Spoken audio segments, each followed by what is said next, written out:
जी 3 वर्ष पहले आपसे शरणागति प्राप्त हुई और पति पत्नी दोनों इस मार्ग पे चलना शुरू किया, आपका सत्संग सुनना शुरू किया।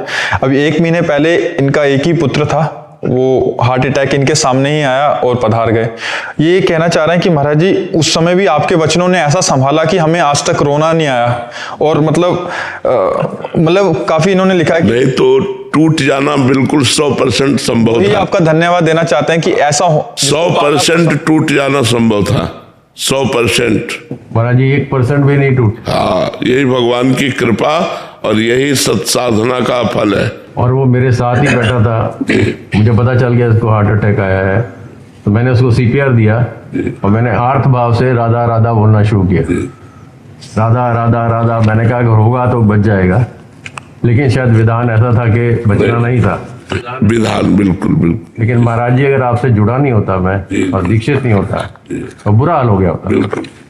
अभी हम दूसरों को ठीक कर रहे हैं, मैं और मेरी वाइफ वो है बैठी है, हम दूसरों को सांत्वना देते हैं कि आपको हम आश्चर्य की बात बताएं, जैसे आपके हुआ ना, ऐसे एक हमारे वकील शिष्य है और मतलब उनका एक ही लड़का था, 22 वर्ष का था, अभी कोई संस्कार ब्याह आदि के नहीं हुए थे, अब पूरी कमाई पूरा सब उसी के लिए था और वो पधार गया।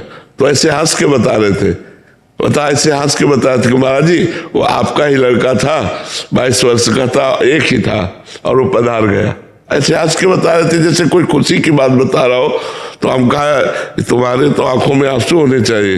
बोले आपकी कृपा इसलिए नहीं, मुझे पता है। मैं सिर्फ मेरा प्रश्न आगे ये है जी, क्या ये निर्मल दिल है या कठोर दिल? नहीं, यही निर्मलता है जो मोह रहित है, यही निर्मलता है जो मोह रहित है। आंसू उसको मिटा नहीं सकते, हम क्यों आंसू बहाएं? भगवान के लिए आंसू बहाएंगे। ये मृत्यु लोक है, यहाँ नियत समय पर। देखो एक हमारे ब्रजवासी थे, उनका एक ही लड़का था, वो मथुरा जा रहा था, एक्सीडेंट हुआ, पधार गया, और वो अपने गुरु के दिए हुए माला कर रहे थे। तो उनके पास सूचना पहुंची, सुबह सुबह का ही टाइम था, कि आपका लड़का एक्सीडेंट में पधार गया। बोले पधार गया? बोले हाँ। बोले ठीक है, तो उसको लाओ, वृंदावन लाओ अपनी माँ। जब गुरु मंत्र की पूरी माला हो गई तब उठकर उसे श्मशान ले गए। वो घबराहट हड़बड़ा, अच्छा ऐसा ये भक्त का लक्षण है, दूसरे का लक्षण नहीं। श्रीवास जी के घर में चैतन्य महाप्रभु कीर्तन कर रहे थे और कई दिन से एक ही लड़का था, बीमार था, और महाप्रभु कीर्तन कर रहे थे, वो पधार गया। तो एक स्त्री ने आके कान में कहा श्रीवास से, तुम्हारा लड़का पधार गया। तो उछल उछल कर नाचने लगे, मजीरा बजा बजा करना, और पहले तो धीरे थे, अब उछल उछल कर नाचने लगे। और कहा कि अगर महाप्रभु को किसी ने सूचना दी, इस समय महाप्रभु भाव में कीर्तन कर रहे हैं। अब महाप्रभु का भाव स्मरण हो गया, उनका श्रीवास मेरा भाव सूख रहा है, कोई घटना घट गई क्या? तो उनका प्रभु आप जहां हो वहां घटना क्या घट सकती है? सर्वाश्चर्य में आप कीर्तन कर रहे हैं क्या? तब दूसरे ने कहा कि श्रीवास का बेटा मर गया। तो कहा श्रीवास तुमने बताया क्यों नहीं? बोले प्रभु इतना बड़ा सौभाग्य किस जीव को मिल सकता है कि वो प्राण त्याग रहा हो और आप उस घर में कीर्तन कर रहे हो। प्रभु हम तो जय जय मनाते हैं कि हमारे बेटे का सौभाग्य हो गया। तो उनका श्रीवास आज तुमने श्री कृष्ण को खरीद लिया।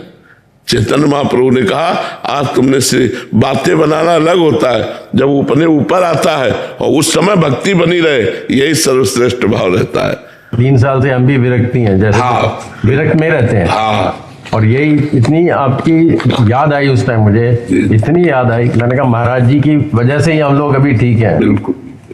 कोई कहता था कि आपके साथ बहुत बुरा हुआ, हम क्या, हमारे साथ बुरा नहीं हुआ, हमने कभी बुरा किया होगा इसलिए हमारे साथ हुआ नहीं। वो जीव केवल इतने ही समय तक आया है, वो जीव हाँ वो पूरा जी के गया अपना जितना वो कर। महाराज जी हर 2-3 दिन बाद एक प्रश्न होता ही है, क्योंकि सब घर में होती रहती हैं, मोह के कारण क्लेश होता है, स्वाभाविक है महाराज जी, बट ये एक प्रेरणा स्रोत नहीं। ज्ञान उपदेश करना अलग बात, जब अपने ऊपर आता है फिर ज्ञान काम करे तो बात होता है, ये साधारण बात नहीं है। बाबा जी ये हो ही नहीं सकता था अगर मैं जुड़ा नहीं होता यहाँ, हम पागल हो जाते। बिल्कुल बिल्कुल नहीं, धन्यवाद है भगवान की, आपके ऊपर विशेष कृपा है, विशेष कृपा है। हाँ, विशेष कृपा है।